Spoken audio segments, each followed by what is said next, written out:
नमस्कार, मैं हूं शम्स ताहिर खान और आप देख रहे हैं वारदात। 1720, फिर 1820, इसके बाद 1920 और अब 2020। अब ये इत्तेफाक है या कुछ और पता नहीं, पर पिछले 400 सालों में हर 100 साल बाद एक ऐसी महामारी जरूर आई है जिसने पूरी दुनिया में तबाही मचाई।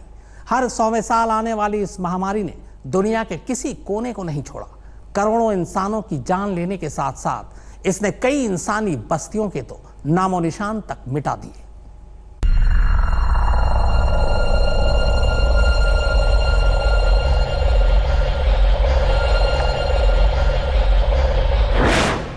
दुनिया में हर 100 साल पर हुआ महामारी का हमला।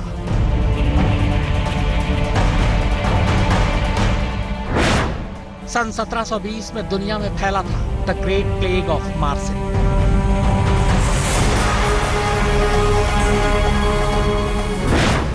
सौ साल बाद सन 1820 में एशियाई देशों में फैला हैजा।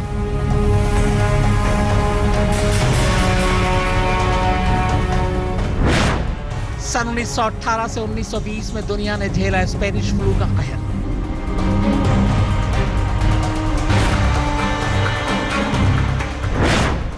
अब फिर 100 साल बाद दुनिया पर आई कोरोना की तबाही।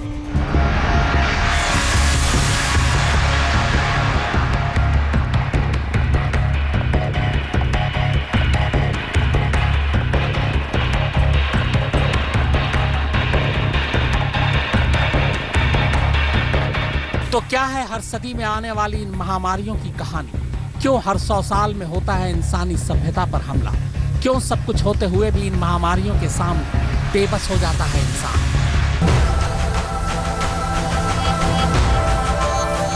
पिछली 4 सदी से हर 100 साल पर अलग अलग महामारियों ने दुनिया पर हमला किया और हर बार लाखों लोगों को बेमौत मार गई ये महामारियां। और हर बार हमने इन महामारियों का इलाज ढूंढने में इतनी देर कर दी कि बहुत देर।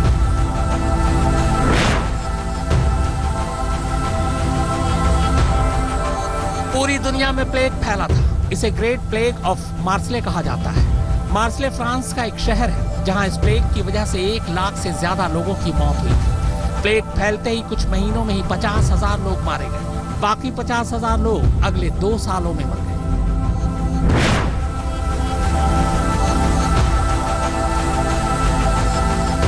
ग्रेट प्लेग ऑफ मार्सेले के पूरे 100 साल बाद एशियाई देशों में कॉलरा यानी हैजा ने महामारी का रूप लिया। इस महामारी ने जापान, अरब देशों, भारत, बैंकॉक, मनीला, जावा, चीन, मॉरिशस जैसे देशों को अपनी जकड़ में लिया। हैजा की वजह से सिर्फ जावा में 1 लाख लोगों की मौत हुई थी, जबकि सबसे ज्यादा मौतें थाईलैंड, इंडोनेशिया और फिलीपींस में हुई थी।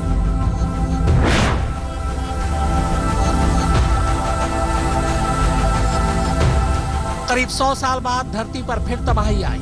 इस बार ये तबाही स्पेनिश फ्लू की शक्ल में आई थी। वैसे ये फ्लू फैला तो 1918 से ही था, लेकिन इसका सबसे ज्यादा असर 1920 में देखने को मिला।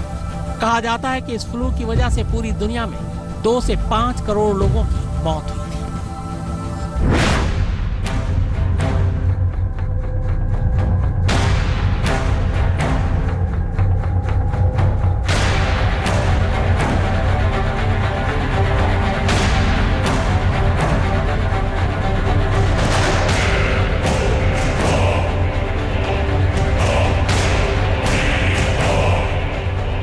अब फिर पूरे 100 साल बाद इंसानियत को खतरे में डालने कोरोना वायरस की शक्ल में एक और महामारी आई है। साल की शुरुआत में चीन से शुरू होकर अब ये महामारी पूरी दुनिया में फैल चुकी है। फिलहाल लाखों इसकी जद में हैं और हजारों मारे जा चुके हैं। इतिहास की बाकी बीमारियों की तरह वक्त रहते इसकी भी कोई वैक्सीन खोज नहीं जा सकी, और जब तक ये वैक्सीन तैयार होगी तब तक न जाने कितनी देर हो चुकी होगी। इसीलिए पनाह मांगिए इस महामारी से, खुद भी सुरक्षित रहिए और दूसरों को भी सुरक्षित रखिए।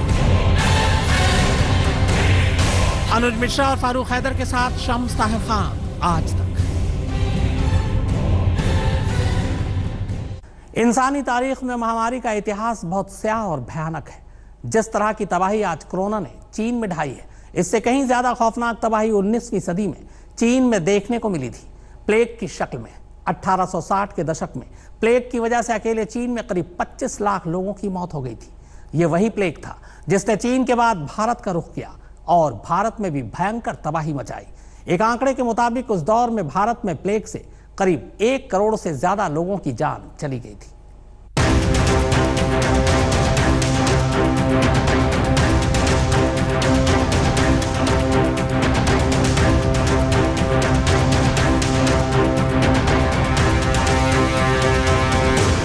चीन के वुहान से निकला यह वायरस दुनिया में एक और तबाही की वजह बन चुका है, मगर ऐसा ना हो कि इससे मरने वालों का आंकड़ा उस आंकड़े को भी पार कर जाए जो इंसानी तारीख में सबसे ज्यादा मौतों का है। ये सवाल इसलिए क्योंकि 690 साल पहले 14वीं सदी में चीन के चूहों से फैले प्लेग ने यूरोप में जिस तरह का तांडव मचाया था, उसके बारे में जानकर आज भी रूह कांप जाती है। मानव इतिहास में किसी दूसरे वायरस या बग ने उतनी तेजी से इंसानी आबादी का सफाया नहीं किया जितना ब्लैक डेथ ने किया। 14वीं सदी में यूरोप में प्लेग से होने वाली मौतों को ब्लैक डेथ यानी काली मौत कहा गया। चीन से यूरोप आई इस महामारी से 1347 से 1351 तक यानी 4 सालों में यूरोप की करीब 2 से 3 करोड़ आबादी खत्म हो गई थी। दरअसल इस दौर में प्लेग का संक्रमण इतनी तेजी से फैला कि लोगों को वक्त पर इलाज कराने का मौका तक नहीं मिला, और सही वक्त पर इलाज न होने की वजह से कुछ ही दिनों में लाखों मरीजों की मौत होनी शुरू हो गई। इसका इन्फेक्शन सीधे लोगों के लंग्स में पहुंच रहा था और उन मरीजों के कफ के जरिए हवा में, ठीक वैसे ही जैसे आज कोरोना वायरस का संक्रमण बेहद तेजी से फैल रहा है। मगर आज तो फिर भी लोगों को पता है कि कोरोना उन्हें मार सकता है, लेकिन तब तो लोग अनजाने में ही प्लेग का शिकार होते गए और जान गंवाते गए।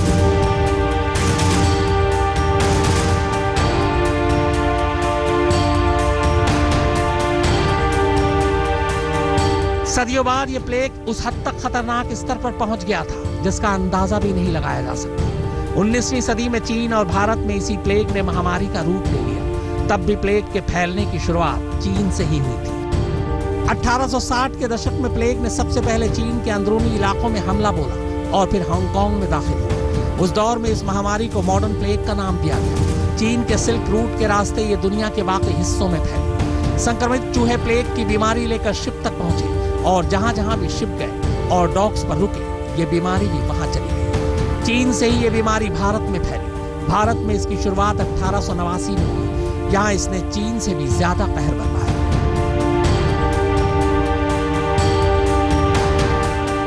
प्लेग से चीन और भारत में कुल मिलाकर 1.25 करोड़ से ज्यादा लोगों की जान चली गई थी।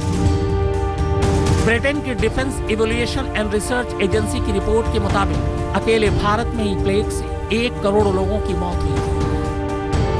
वर्ल्ड हेल्थ ऑर्गेनाइजेशन के मुताबिक प्लेग के वायरस 1959 तक एक्टिव रहे थे। हालांकि इसके चलते होने वाली मौत के आंकड़ों में लगातार गिरावट जारी रही। आखिरी के साल में गिरकर मौतों का आंकड़ा प्रति वर्ष 200 हो गया था। भारत में प्लेग की एंट्री पोर्ट सिटी हांगकांग के जरिए ब्रिटिश इंडिया में हुई थी। तब इसका असर सबसे ज्यादा मुंबई, पुणे, कोलकाता और कराची जैसी पोर्ट सिटी में ही दिखा था। यहाँ कई समुदाय तो पूरी तरह से खत्म हो गए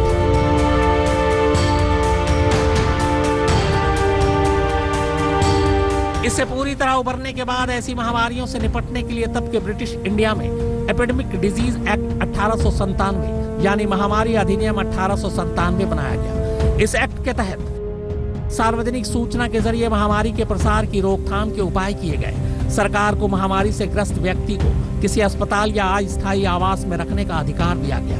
सरकारी आदेशों का पालन न करना अपराध माना गया। जुर्माने के साथ साथ सजा का भी प्रावधान रखा गया। सरकारी अधिकारियों को कानूनी सुरक्षा का प्रावधान मिला।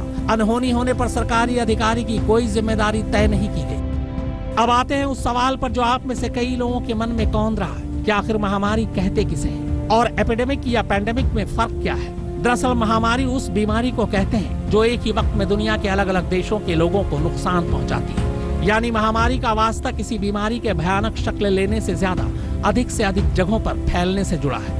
अगर कोई बीमारी दुनिया के 1 से ज्यादा देशों में फैल जाए तो आमतौर पर WHO इसे महामारी घोषित कर देता है। कोविड-19 4 महाद्वीपों में फैल चुकी है। अभी तक कोरोना वायरस का कोई इलाज या टीका नहीं बन सका है। वायरस को बढ़ने से रोकने के लिए अहम है कि WHO यानी वर्ल्ड हेल्थ ऑर्गेनाइजेशन इस बीमारी के इलाज के लिए दुनिया भर के देशों की सरकार के साथ काम करे। मगर सवाल यह है कि दुनिया भर में फैल रहे इस वायरस को WHO ने महामारी यानी एपिडेमिक के बजाय पैंडेमिक क्यों कहा। दरअसल एपिडेमिक उस बीमारी को कहा जाता है जो कि एक ही देश, एक समुदाय या इलाके तक फैली हो। मगर जब कोई बीमारी किसी एक देश या सीमा तक महदूद नहीं रह जाती और दुनिया के कई देशों में बड़े पैमाने पर फैलने लगती है तो उसे पैंडेमिक कहा जाता है। जैसे आज कोरोना वायरस किसी एक देश की समस्या नहीं बल्कि ग्लोबल महामारी बन चुका है और इसीलिए इसे पैंडेमिक घोषित किया गया है। मुनीश देवगन के साथ फारूक हैदर, आज तक।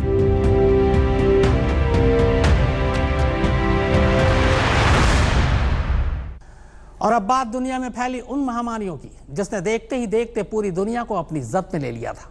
आज की पीढ़ी कोरोना के कहर से डरी हुई है, मगर हमसे पहले दुनिया black death, Asian flu, Hong Kong flu, हैजा, प्लेग जैसी जानलेवा महामारियां भी देख चुकी है। ये वो महामारियां थी जिन्होंने दुनिया पर एक बार नहीं बल्कि कई बार पलटकर हमला किया। कोविड-19 यानी कोरोना वायरस जिस तरह आज के वक्त में पूरी दुनिया में दहशत फैला रहा है, वैसी दहशत पहले भी दुनिया में देखी गई है। कोरोना से पहले दुनिया में फैले black death, Asian flu, Hong Kong flu, हैजा जैसी बीमारियों ने लाखों लोगों की जान ले ली थी।